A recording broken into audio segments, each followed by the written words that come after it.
guys, Zelda21 here, bringing you guys another Call of Duty World War II video. And today, I'm going to give you guys the best class setup, or the most overpowered class setup for the STG-44. But before we get into that, you can always drop a like down below and comment what other guns you want to see next for class setups. That would be greatly appreciated. And yeah, let's get right into this. So when it comes to the STG-44, first of all, it's an assault rifle with extremely fast fire rate and low recoil, so that will be coming effect into this class setup, and it is probably best played for the infantry class. Now, I would only use it for the infantry class mainly because it gives you an extra attachment, which is good, and you move fast while aiming down sights, which the assault rifles need. But this gun has a really fast fire rate, so it makes it so you can play it as an SMG almost, which makes this gun even better than some of the SMGs, such as like the Wafa or sometimes even the Grease gun or the Type 100. I feel like it's better than some of those in some situations.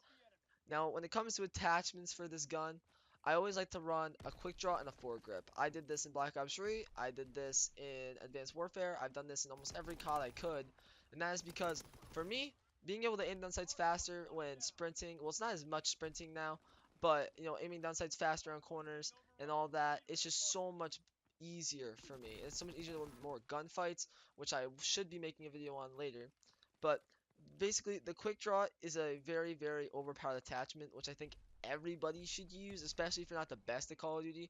It'll give you that maybe half a second, quarter of a second that you need to maybe win on a gunfight to get you that next streak, which will boost your confidence, which will automatically help you do greater things, get better scores, and rank up faster. It's all accumulated. So using a quick draw is really, really good. Now, I also do suggest a foregrip. The foregrip is a very, very, very, very, very, very overpowered attachment, and that might sound stupid, like I said about the quick draw, but these two attachments are the best in the game because the foregrip, it reduces recoil. On the STG, it has a little bit of kick, not a little bit, but like when you get flinched, it has a little bit of kick, which you need to be able to take out. And I really do think that the foregrip takes out a lot of this variable and helps you aim down sights and stay on the target. Because I don't know, it feels like it's like when you don't use the foregrip, this gun feels very kicky, and just sometimes it's like I feel like every gun in this game has this weird kick. Like you'll fire really, really fast, really straight for like the first 2, 3 bullets, and then they'll have this weird kick to the side. That's just like it feels like that with every gun, even like the bar. So I think on every single gun, especially this one, you should be using a foregrip. This gun with a foregrip, it goes from laser to super laser, no recoil, no matter what the flinch is. So definitely be using that. Now the next attachment, reflex sight. I think the reflex is a thing that you should really use on this weapon, because for me personally, and I don't like the iron sights. They're really, really skinny and tight, and it's like you can't really look through them really well. So like let's say for some reason you have the shell shock go off in this game, the shell shock's crazy, or a grenade went off next to you, or you're getting shot at, the flinch and everything else, you're not gonna hit that target again because you're gonna lose it in the sights. So the reflex I think is a lot better to use. Especially you can change some of the reticles. Like there's like a dot reticle and a plus reticle, and like that one reticle I'm using in this gameplay. But if you can get the dot or the plus reticle, which are really, really good, those reticles help you out so much. It makes your accuracy better, and it really helps you not lose targets, especially with the shell shock. Because I think they need to tone it down a little bit.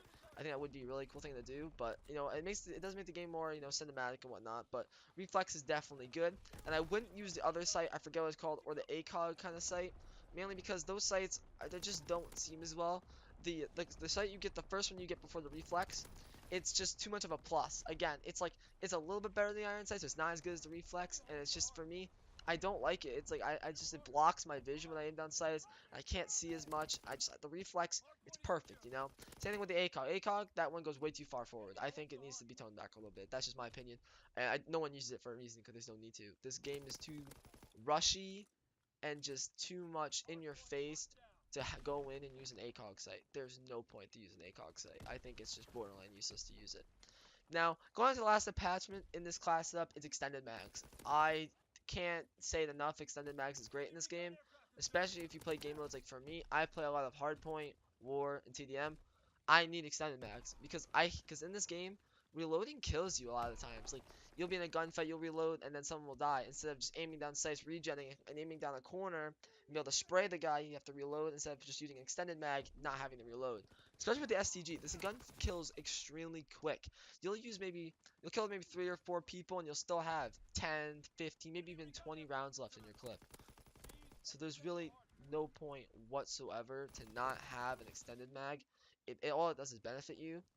And I would really try to stay away from rapid fire on this weapon. It fires fast enough. It's a waste of an attachment. Drop an extended mag on it. It's just it helps the world for you.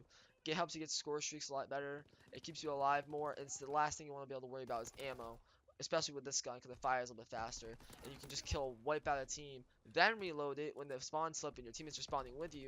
And you can just keep cycling it over and over and over. It helps so much to use extended mag. Now moving on to the basic training. The basic training I think that's the best for this gun is primed. Primed is one of the best basic training perks in the game.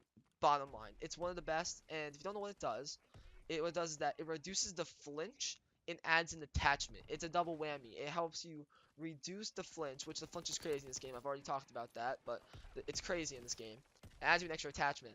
So if you have infantry, you went from 3 attachments to 4 attachments. And let's say for some reason you're using STG and you don't want to put on the armor, 2 attachments to 3 attachments.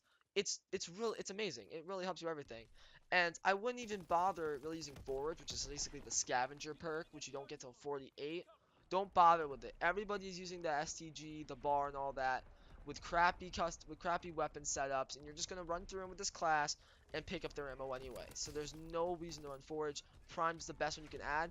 And I would say espionage, but this is post-patch, so it doesn't really help with all the grenades. It helps with the guns. So I guess you could use espionage. I think espionage is still a really, really, really good perk, but I don't think it's as good as primed. But those two would be my runner-ups, and I really haven't experimented with any others because I really haven't had to do anything else. These have been the best. Primes is one of the best ones. I mean, I found that day one, and I think it's just something that if you're not using now, try it out. Trust me, it'll help you win a lot more gunfights, and it's just an amazing thing to have. Now, the final things I think that are good to discuss are your secondaries and the type of grenades or whatever you should use. When it comes to secondaries, use the machine pistol or the M1911. I think those are both probably one of the best pistols in the game. Don't use the shovel. Just don't do these. The shovel, actually, I take that back. I mean, the shovel can be good, but it can also be bad because the shovel has really far melee range. But I would stay away from it. I would try to use the machine pistol. The machine pistol is so good. It's basically an insta kill. If that guy doesn't get the first shot and you line him up, the gun has no recoil. You fire at the middle of his chest, knock off 6 bullets, guy's dead. Done. Bottom line. There's nothing you need to worry about. The gun's great. It's reliable, especially if you run out of ammo with SCG. If no one's using it in the game, which will be a 1 in 10,000 chance. Everyone's using it, and that in the bar. So as long as you can do that, this pistol will serve you well. Pick up another weapon. You'll do great. It'll work really well. Now, I think I'm actually going to talk about score streaks right now with this class because I think this isn't really needed, but I'm going to help you out, guys. I'm going to help you guys out with the score streaks that are good to run. Glide Bomb, Mortar Strike, Paratroopers. Those are the three. Because the Glide Bomb is an instant kill. Mortar is an instant kill, especially playing Hardpoint or War. And the Paratroopers, everyone says, oh, they're not that good, not that good. They're overpowered. If you drop them in, you'll get at least 8 kills, which is amazing. They're just like, people are like, oh, they're not going to kill me. No, everyone says, oh, paratroopers aren't going to kill me, so they ignore them and they get like one-tapped by them. So I would use those score streaks. Now, I really didn't have to give you that. I'm just going to give you those tips for those score streaks, because those are kind of my favorite to run with this class. So I hope they help you out. But yeah, guys, that is the overpowered STG-44 class setup. If you guys did enjoy this video, or you want to see more class setups in the future, feel free to drop a subscribe and a like, and as well as maybe even comment what guns you want me to use, as always. And yeah, I'll see you guys in the next video.